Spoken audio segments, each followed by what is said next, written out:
Hey guys, Rob here from D&D Toy Reviews. It's been a few minutes since the last review. I apologize for that. I was waiting on some stuff to arrive and it's finally here. So let's get into it. Today we're going to be looking at Flame Toys Furai model Snake Eyes. So let's jump right into it with accessories. So for accessories, we have quite a few accessories to get through. Let's start with his weapons. We get this really nice missile launcher that's made of kind of a metallic-y gray plastic. If I can get that to show up on camera. See a bit of a shine going on there. It's got some metal flaking effect going on in the plastic. And you do have to assemble all the weapons yourself with this being a model kit. And it also has a flip-out tab on the side here that just pops out, and you can use that to store on the speed cycle kit that they also have out, which we will be looking at. We get his rifle, the Israeli Tavor, and unfortunately the magazine is not removable. It's molded in, but that's not really such a big deal. And again, it comes with a flip-out tab, if I can remember which side it flips out on, just like that. You got the flip-out tab there. And again, this tab, because of it's round, it can be used to store the Tavor on some of the holes that are located around the model kit if you want. Or again, it can be stored on the motorcycle. We get the ever-popular for Snake Eyes Uzi. And again, it has a flip-out tab for storage right there. So all these two guns are basically two parts that you just sandwich together. The missile launcher is a little more involved. He gets two M9 Berettas. See if we can get it to focus on there. These are just molded as one piece, and there's pretty good detail throughout the gun, although there is a slight issue with holding it that we'll get to in a minute. He comes with two of these knives that are molded in just a plain gray plastic, and they are a little sharp, so be careful when you're cutting them out and sanding them and handling them. I did jab myself on one of them. So we've got one there, and then he's got one on his leg already. And those pouches do tend to fall off. We will get to that in a second as well. Just pop that back in there. We get two swords that are molded in gray plastic, and then Flame Toys has already painted the black on for you, which is very nice, except for the parts that you have to snip out are also located on the black painted plastic, sorry. So when you snip them out and sand off those little nubs, you will lose some of the black paint, but with it being black, it's very easy to replace with even just a black marker. And we get two hands for holding the swords. So you can see that just like that. And you slide the sword into the hand like so, but it is a very, very, very tight grip, and I'm honestly worried about trying to get the sword out without breaking something. So once those swords go in, if you're going to take them back out again, you might want to heat them up first before you take out the swords. And these blades are very, very narrow and a little on the thin side. You can see it's very easy to wobble the blade around. So you might want to be very careful with these blades. And continuing on with the hands, we get the fisted hands that are on the kit. We get two other gripping hands with a smaller hole in them that are meant to hold the knife. So that just pops in there like so. And again, it is a very tight fit. So be careful when you do this. You don't want to break anything, which we will get to in a minute. Once it goes in, it's in there very securely. Not going to fall out, but, oh, okay, we'll get that later. So we get two of those. We get two relaxed hands. Come on, focus. Two relaxed hands, one for each side. And we get two gun holding hands. Now, here is one of my issues with this kit. They've molded the hands with this. I don't know if you can see this, but there is see if we can get it to show up on camera. There's a bit of a block that they've molded in under the thumb there because of this thin sort of angular grip on the Tavor, to make it so that the hands can hold that grip nicely, because that is a very thin grip compared to the Uzi and the M9. So the gun holding hand is primarily meant to hold the Tavor. Now they will hold the other guns. If we can put the rocket launcher in, it's a little loose, but you can balance it in there. But because of that block under the thumb there, it's always pushing it forward at an angle. And because of this thicker, wider grip, if we can get it to focus, because of this wider grip on the Uzi, when you put it in, it's pushing up against that block. And it can be a little bit difficult to get it to hold the gun in any kind of realistic fashion. Like if we flip it around, you can see, and there goes another hand. That's okay, we've got spares. I had a spare. Hang on a second. Oh yeah, there it is on the rifle. Obviously, I need today's coffee. So if we flip it around, put the gun in, you can see the finger kind of just hovers near the trigger. It's not actually on the trigger. I'm sorry, it's a little bit hard to get this black to show up on black. And if you put the M9 in, the Beretta, yeah, it just looks terrible. He doesn't do a very good job of holding the pistols at all. The finger's nowhere near the trigger. And it's always at this kind of angle to where he's holding it because of that block under the thumb. And it gets a little bit frustrating when you're trying to get him into a nice, gun holding stance, and the gun's constantly fighting you because of the way they've molded that hand. Plus side, I do believe the gun is compatible with your classified line of figures if you need some pistols or rifles or anything for them. So you can see he has the swords, but then he's got the swords on his back already too, right? Well, that's because these are just the handle. There's no blade attached to these. So if you want to have him holding the sword, then you got to take out this fake sword from the scabbard, the sheath here. And I'm not really a fan of that fake handle design. I think it's kind of a cheap cop-out. But at the same time, I mean, like if you look at the size of the blade, there's just no way it's going to fit in that sheath without that sheath being made of very thin plastic. And the grenades also are removable from the bandolier. They do have a peg on the back of them to peg them into the bandolier, but they do come off.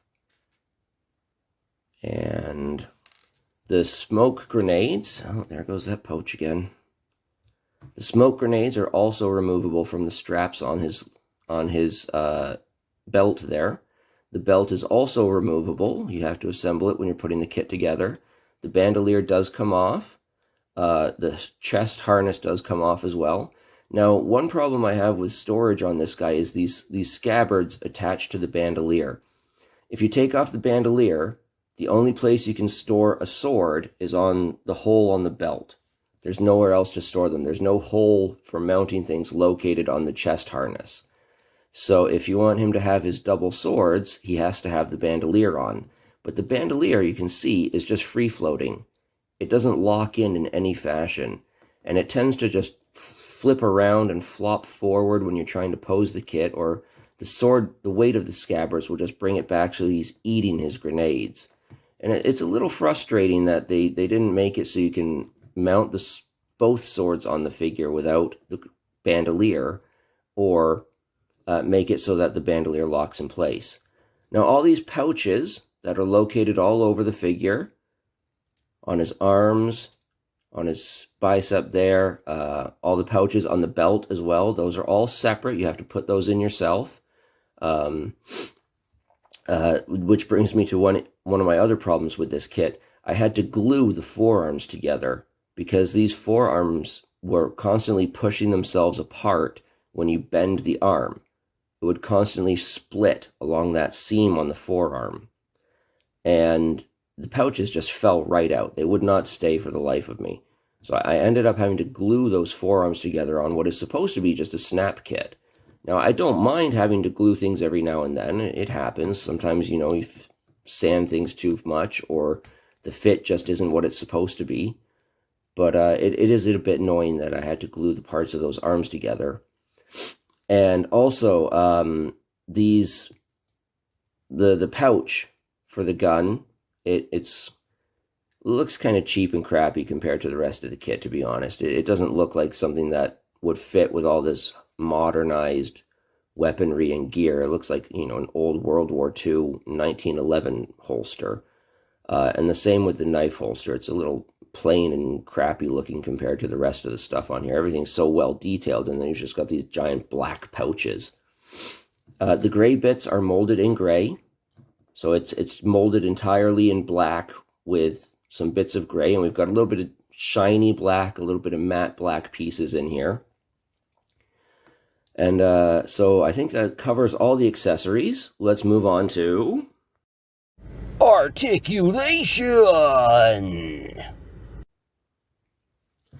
Okay, so for Articulation, this is a really well articulated kit, except for one issue on my particular kit that I'll get to when we're covering it. We'll start at the head. I believe, if I remember from construction, there's a ball in the top of the neck and a ball in the base of the neck to give you some really good range of motion on the head. We get a twist, we get a rock. So you get plenty of range of motion on that head. It's really good. There's an inner skeleton that you build, and then you put all the extra pieces to make snake eyes on top of that skeleton. Now, we do lose some articulation in the construction, but it's still really, really well articulated. Moving on, we have a butterfly joint for the shoulder. I do apologize if it doesn't show up clearly. It's a bit hard to film this black figure with regular lighting. Arms go all the way up.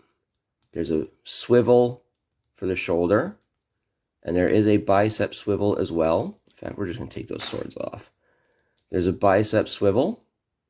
You get a double jointed elbow that gets you about that far. The wrist is, that standard hinge ball, so you can twist it, rotate it. There goes that pouch. Twist and rotate as you desire. To swap the hands, we just pull it off the peg, pop the new hand on, which can be a bit tight, and you want to be very careful with these pegs, which I will get to when we get down to the legs. So again, these hands are made of a softer, rubbery-ish kind of plastic, so you might want to heat them up when you swap them just to make sure nothing bad happens. But moving on, we have a swivel and a bit of a crunch at the diaphragm, and then another swivel and crunch at the waist. So you can get a pretty decent forward crunch going on, and a really decent backwards crunch going on. Sorry, that wasn't in camera very well. The hips, we got all the way forward, pretty good back, out to the side, although you do start getting banging up on the stuff in the belt and the knife and the gun. Now, the knife is actually supposed to be mounted up here where this pouch is, but if you put it there, you pretty much lose all of the leg articulation on the right leg, because the thing just constantly gets in the way. So I took the pouch that was there and put it up on the belt, and then just put the knife down there. It seemed like a more logical place for it. Anyway, we get a thigh swivel. We get a double jointed knee with really good range of motion. For the ankles, or I could just kill snake eyes. For the ankles, we get forward and back, and there is a rocker built in, but this rocker is very, very dangerous to use. I highly recommend you be super careful using this rocker, because the peg on the left foot on mine snapped. The second I tried to turn the leg, it just snapped clean off. So I had to glue the foot back onto the leg, and now I've lost all articulation in that left foot, which was really frustrating. The plastic they used on that peg is incredibly thin. Like it's not much thicker than this blade on the knife. And the feet themselves are very, very snug when you put them on that peg. They're made of that same kind of rubbery-ish feeling plastic, although it is quite firm. It does have a bit of a rubbery feel to it. And it fits on those pegs very, very securely. So if you're trying to, move that ankle and it feels like it just doesn't want to go, do not try to twist it. You're just going to snap the foot right off. And again, that's incredibly frustrating. I mean, this kit's not particularly expensive, but to design such an articulated kit and then have a very important piece of articulation dangerous to the kit is really annoying. But anyway, the articulation is pretty good. Oh, and I did have to glue this chest strap on as well. It plugs into the pecs, the chest on Snake Eyes, but again, the fit isn't quite what it should be, and it just keeps popping off. So I ended up having to glue that in as well. And if you want to take the bandolier off, you're going to have to take off the head and thread it around the arm. So for a size comparison, if you're thinking, well, it's a pretty good looking Snake Eyes, I'll put them with my classified figures. Unfortunately, you will not be able to put them with your classified figures unless you want midget Snake Eyes or teenager Snake Eyes. This seems to be its own scale, even though it's marketed as 1/12 scale. It's not really a 1/12 scale.